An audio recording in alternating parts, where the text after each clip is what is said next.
Salut les jardiniers, j'espère que vous allez bien.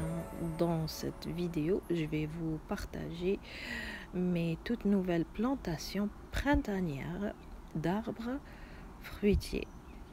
Donc parmi elles, c'est un abricotier. Donc comme la jardinerie a ouvert cette semaine, j'y suis allée voir et j'ai trouvé 3 variétés d'abricotiers. Donc parmi elles, il y avait l'abricotier Scout qui faisait 5 mètres de hauteur à l'âge adulte. Donc c'est un peu trop haut pour mon petit jardin.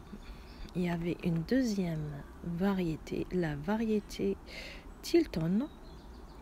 Sauf que j'ai trouvé que les branches de cette variété étaient gelées. Et la troisième variété, c'est la variété Scout, mais en plus petit, c'est-à-dire qui fait 3 mètres de hauteur à l'âge adulte. Et j'ai trouvé un arbre qui avait ses rameaux qui étaient en fleurs, comme vous le voyez ici. Donc c'est comme ça que j'ai fait mon choix.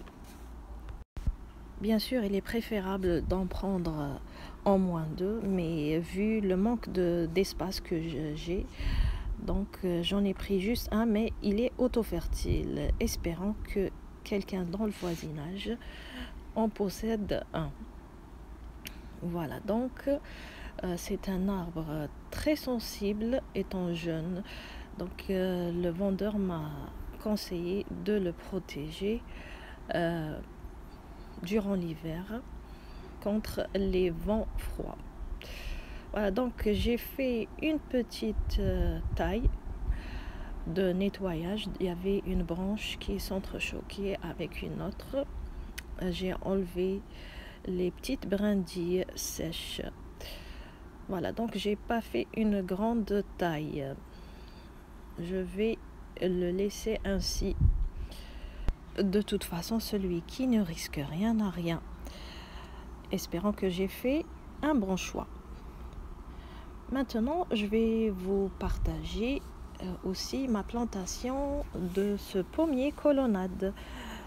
C'est des variétés intéressantes qu'on pourrait faire pousser sur son balcon, sa terrasse, ou bien comme ici devant ma devanture. J'en ai pris 2 variétés, la variété Scarlet Sentinel et la variété Golden Sentinel. Bien sûr, logiquement, j'ai demandé après des poiriers en colonnade, mais malheureusement, il n'y en avait pas.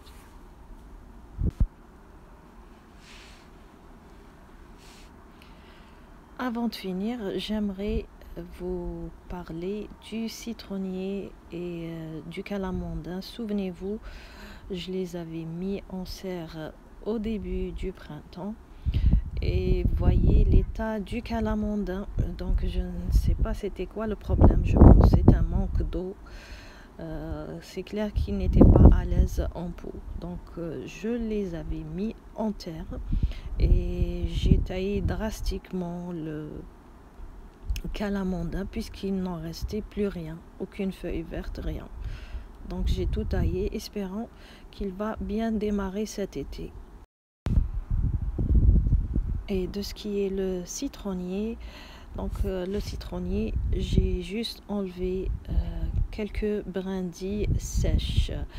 Voilà, j'espère que vous avez trouvé cette vidéo intéressante. Quant à moi, je vous dis bon jardinage et à bientôt.